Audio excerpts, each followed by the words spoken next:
What is up, you guys? TITOBODS here. Today we are going to do a video about the adornments and where to place your adornments, or which heroes or lineups would benefit more on some of the adornments, so that you could have an idea on how to build your new mounts for your heroes. And also we will have a view on some of the places or the parts in the game wherein you can get the materials that you need to upgrade your adornments, and also some of the new updates wherein you can get more mount whistles or mounts so that you can summon them. And also, I would like to thank everyone for checking out our previous video. So since we have almost 100 likes now there, I think it's safe to say that I will be hosting another giveaway video next week, because we have a huge success on that video that we have last time. And thank you guys for always participating on my giveaways. And if we have another one or another new successful video on this, we're going to have another, of course, giveaway. But anyway, thank you for supporting us in that level. And also, in order for us to succeed in this video, don't forget to like and also share it to your friends so that they can share it with their friends and they could know some of these new updates and, of course, this guide for the adornments. If you are new to the channel, you like Age of Empires mobile content, kindly do subscribe so that you could help the community out and also help grow our YouTube channel. And don't forget to click on the notification bell so that you will always be notified soon as we have a new video just for you. And without further ado, guys, let's jump on to this video. Okay, so we are just going to focus today on the adornment workshop. So if you haven't yet checked out our previous video, kindly do so. I will leave a link on the comment section down below and also on the description for our recent video and also our complete guide on the mount system. And for today, guys, before we go to the adornment workshop, if you haven't yet checked the videos, I just want you to know that the adornment workshop is unlockable. So what you need to do is go to animal research, make sure you have unlocked your bloodline stability, and this one will unlock your adornment workshop. Now, when talking about your adornment workshop, we know that we have, or the basic knowledge is that we have a damage item or a weapon, and then we have a kind of shield or an armor or something like that. So this works for all troop type or troops. So we have specific items for swords, then pikemen, then we have for calves and for archers. Now, there are certain special effects for each. Like, for example, here in your swords, you have, for example, the blazing edge. So you have that for your swords. Then when you go to your pikemen, you don't have that blazing sword. So you have other types of special effect. Although, you will notice here that in your attack and your defensive adornments, you can have the same special effect. Now, the special effect here is actually 100% RNG. You cannot choose which special effect you're going to have for your adornments. Now, in order for us to fully understand this one, we're going to do this one by one, so you will know which special effects are available and used for your lineups. Now, we have here the Swift Blade. So the Swift Blade has the attributes of Swordsman's attack, Swordsman health, and hero skill damage. Now, this depends on the level. Once you max this out, you will get everything on the attack, then the health, and the skill damage. So there is a limit to this one. So every time you level up your base attributes for your Swift Blade, once you max out the Swordsman attack, you can now unlock the Swordsman health. Now, in order for you to unlock this one, you will need a special item. And also, once you finished everything up here in Swordsman health, you will require that item again in order for you to unlock the hero skill damage. Now, we're going to focus first on your special effects here. So on the Swordsman side, you have your starting. When the mounted hero activates their signature active skills, there is a 60% chance to deal strategy damage. So most likely this item is for your strategy build swordsman like your Ramesses. And also this have strategy bonus and triggers up to once every 3 seconds, effective in world solo PvP battles. So this one won't work if you are in a rally. Okay, because it says here only effective in world solo or PvP battles. So it means it can work on your arena, it can work on the field, but it will not work in your rally. Now we have the Blazing Edge. Now when the mounted heroes activate the signature active skill, there is a 45% chance to deal might damage to the enemy. Okay, so 45% chance to deal might damage to the enemy is kind of like, let's say, your Effulgent Sun. You will have an extra additional skill that will damage your enemy. Now, the thing with this one is it's hard to get that 120%. if you don't have any choice, because as I've said, this is an RNG and you've gotten your Blazing Edge, it can be useful also. Now it says also it triggers up to once every 3 seconds, which is also okay. So additional damage ain't bad really. And 45% is actually a good thing. So it will activate every 2 hits, if I'm not mistaken.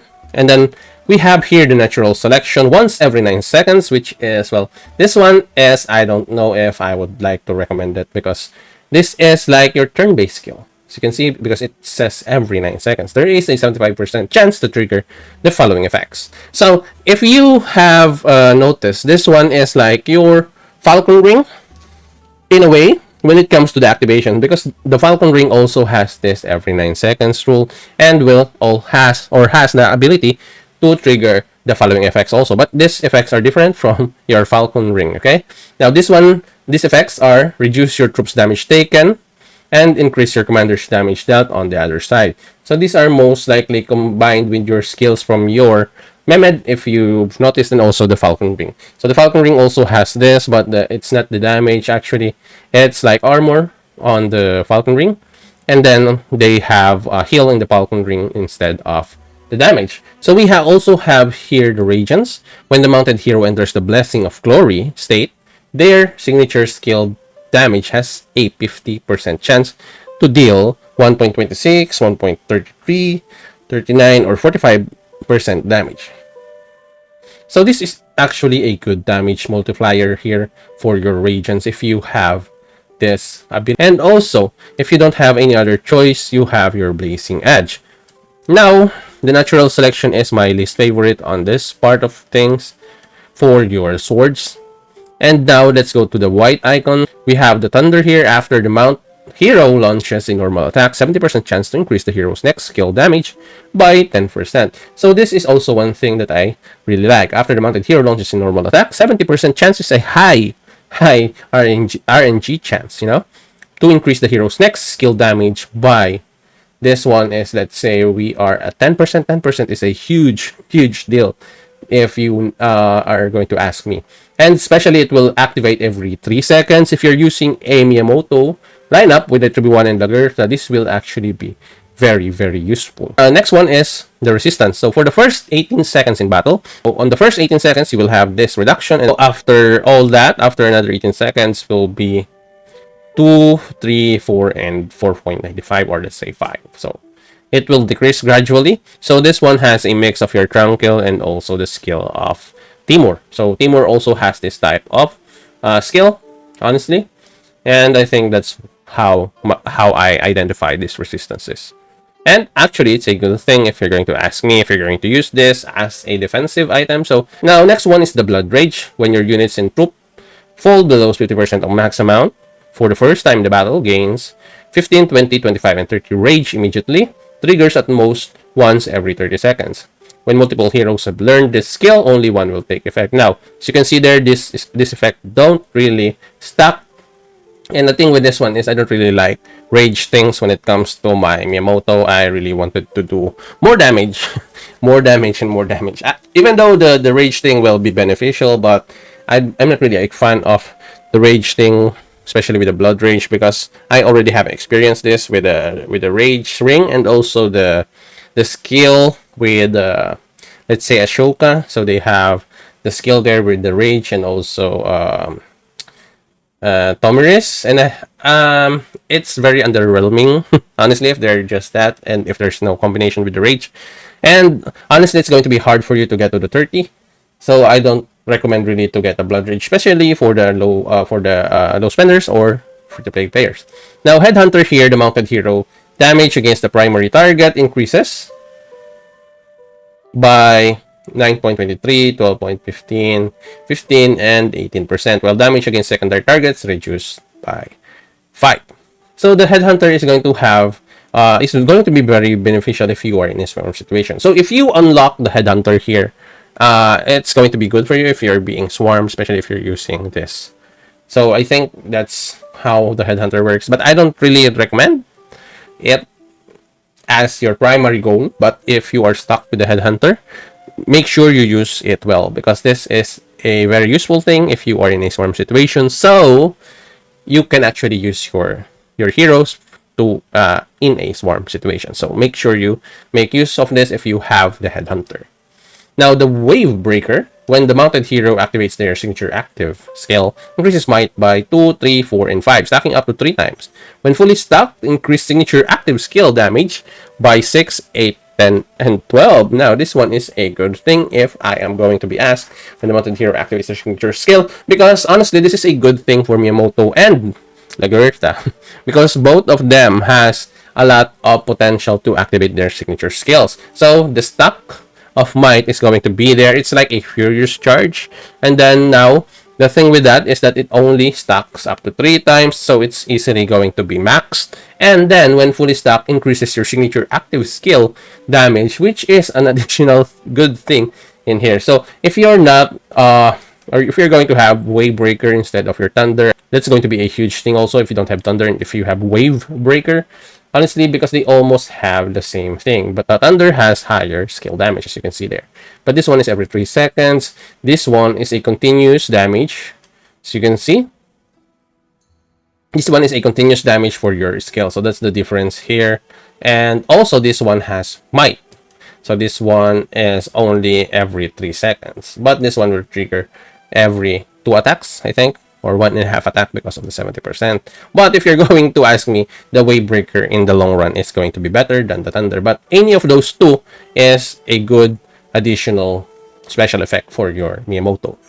Now, we have the calculation over here. When the mounted hero activates their signature active skill, increases strategy by 2, then stacking up to 3. This one is like our Wave Breaker, as you can see. Signature active. But this time, it's going to be for your Ramesses. This one is a good thing for your Ramesses. Actually, I have this one right now for my Ramesses. Okay, management. I have that one for my Ramesses right now, honestly. But it's on a defensive or in a Mystic Mirror, or it's on defense. This one, the calculation. It's actually good, honestly, because I'm using it right now. It's bringing more damage to me, to my lineup using my Ramesses, and it's actually a good thing. So that's actually particularly useful or very, very useful for your Ramesses. Now we have here Mutual Aid. The mounted hero healing effects increased by 4, 5, 6, and 8. So the mounted hero's healing effects are increased by 4, 5, 6, and 8. This is one thing that I am actually looking for. And I think I have this one on my Lagerta. Because the healing effects increase. And after the hero recovers units, reduce your troops damage taken. This one is like a Peaceful Haven with additional, let's say, healing gem. That's how the Mutual Aid works. I have this one on my Lagertha. Although that's not actually my main goal to have that on my Lagertha. But since I have that that Mutual Aid on my Swift Blade, I'd rather give it to Lagertha because Lagertha also has a heal, you know?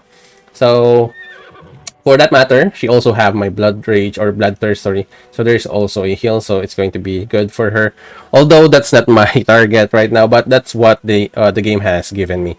That's why you have to adapt to what was given to you, because this is an RNG type shit. And honestly, it's going to be RNG all day long for this one. And then we have Charge as the last one here. After entering battle, the mounted hero first 3 signature skill deals 10%, 13, 16, and 20 increased damage. Now, this one is a good instant burst, if you're going to ask me. This one is a good instant burst. For the first 3 signature skills deals, that's a huge amount of damage for 3 skills activation. And honestly, it's a high damage, right? But the thing is, in a longer fight, you will have more benefit using the, let's say, Thunder.